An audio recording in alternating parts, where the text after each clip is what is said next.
Hi, Lisa Christensen here, the blogger at MadeDreamRose.com, and I'm here to just share with you how I made this beautiful card. Let me share. It is shimmery. I don't know if you can kind of see that shimmery. Yep, you see that shimmer? There you go. That is what we're doing. And I love this card. I got this stamp because I teach a religion class for church, and I thought that this would be the perfect card to send to all my students for Christmas. And so let's get started. What I did was I stamped this from Blue Knight Rubber Stamps. This is what the stamp looks like. It's very detailed. You can kind of see how detailed it is. And I just used black archival jet black ink for that. Nothing special. You could emboss it if you wanted to. In this case, I did not, but you totally could if you wanted to add that extra um, um, to it. All right, and then I'm going to be using two scribble sticks from Dina Weekly. They're in two different sets, and so these are the two sets. One is the navy blue in this set, and this one is the brown in this set. But any navy blue and brown will work. And then I'm just using a size 6 round Princeton Neptune brush. And then after we're done painting that, we're going to use these starry colors to add that shimmer where the light is shining through the window. So let's get started. I'll keep this close by, maybe around right here, so you can kind of see how the process is going.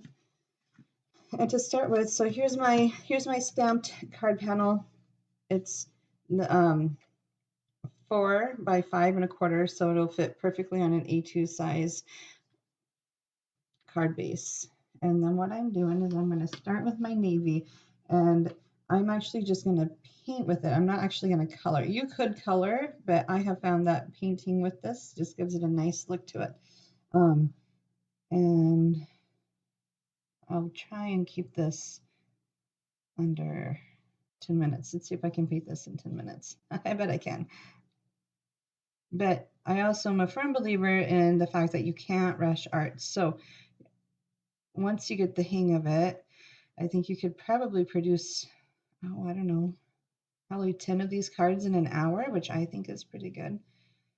It depends on how good of a painter, how fast of a painter you are. And with this technique, you kind of want to be a little bit fast. You don't want to, it's I find it a really nice technique to use for these cards. And I'm really loving these scribble sticks because the pigment it goes on like butter. It's so fun to work with. And I am going to add an extra, I just want the bricks to be a little bit darker than the actual foreground. You could do either. I just like to give a little bit of dimension. I do like that color variant already right there, so I'm not going to mess with that, but I'm going to go up here and add a little more dark. You don't want your brush super wet, but you also don't want it to be so dry that you can't get pigment. You want it to be fluid. You want the color to be fluid, meaning you're not, it's gliding across the page really nice. And so like that, it wasn't gliding across the page, so I needed more water. Watercolor is all about learning the medium, and then once you learn the medium, you can do a lot of fun things. Okay, now I'm getting to the point where I don't want to have a line right here. So I'm just going to add water, and I call it feathering it out. Like I want a little bit, but I don't want a lot. There. And I'm going to say that that's good. Now I'm going to go to the other side, and I'm going to paint the...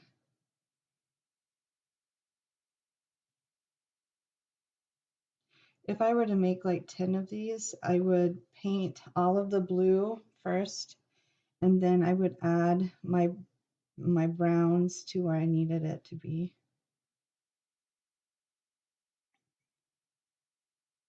Sometimes if you mess up a little bit, that's okay. Just smoosh it around and it won't look terrible. And if you do get paint outside the lines, like I do sometimes, just take a dry brush and just like wipe it away and it goes away. It's really nice. It works out well. And again, there's lots of ways to control watercolor. You just have to find the way that works for you. For me, it's always a clean, damp brush. Some people like tissues, which I don't mind that so much. All right, and then this is where it's kind of, you get to have artistic license. I went here and I just went straight down.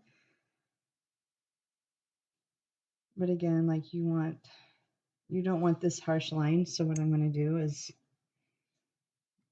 feather it out again. And then with a drier brush, I'm just going to wipe it away. And then I'm going to go back here and add a little bit more dark, and that pigment should just kind of like blend into the wherever we put that where we put that clean water. All right.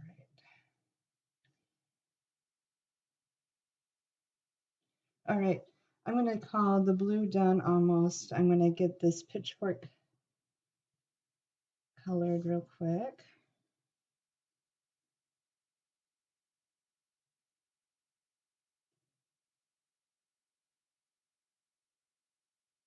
And if you don't have scribble sticks, you could use watercolor crayons, you could use watercolored pencils, although the watercolored pencils, you would need a lot of the pencil, but you could still do that way. Or like you have the woodless watercolor pencils, and those would work too, which I have used those a lot in coloring. All right, so now I'm just going to add some of this brown to the hay.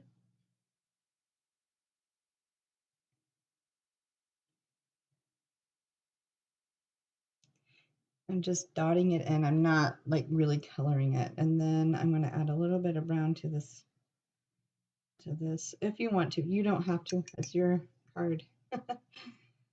And then because it's a little bit more brown than I would have liked, I'm going to just take it away a little bit. Okay, so that's done. Now, if you really wanted to, and I think I will, I'm just going to add a light layer of brown to the wood, to the manger. And watercolor always dries lighter, so if you can remember that, the darker you put on, it's just going to be like a shade lighter. So this brown that I'm putting on is going to look pretty light. You're not really going to notice once we're done. Okay, so now I'm going to let that dry. I would let that completely dry until there's like no like water at all. But that's looking good. I'm going to let it dry. I actually already painted one for you, and now we're on to the next part. So let's get the starry colors out. These are starry colors. They are from Kuretake, and I love, for this one, I used the yellow gold with a bit of red gold. And really, this is I've had this for like 2 years now, and I gotta say, it's lasted me a long time. And there's a lot to it. So it's totally worth it. And I love all these different colors. All right, so because like I want a whole lot of light in from the window, and then I want it shining down, I'm actually going to paint the whole window.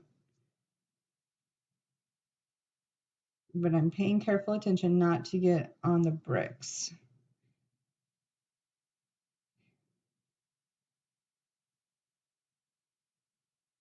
All right, and then once I think I have it covered with the starry colors, if you don't have starry colors, you can use any kind of shimmery thing that you have.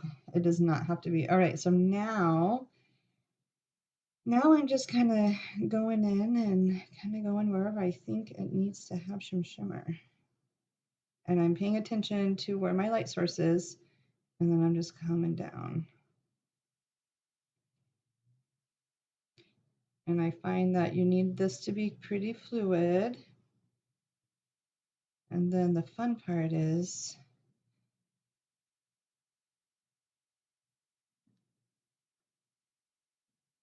once you kind of get it all covered, then I like to go back in and just add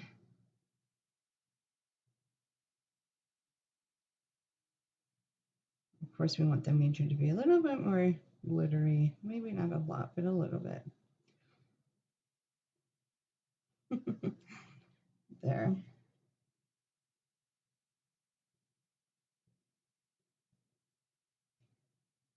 The more water you have on your brush, the easier you're going to find to move around the pigment, which is what you want. Okay, so I'm going to call this good. You can kind of see the shimmer, I hope. Yep.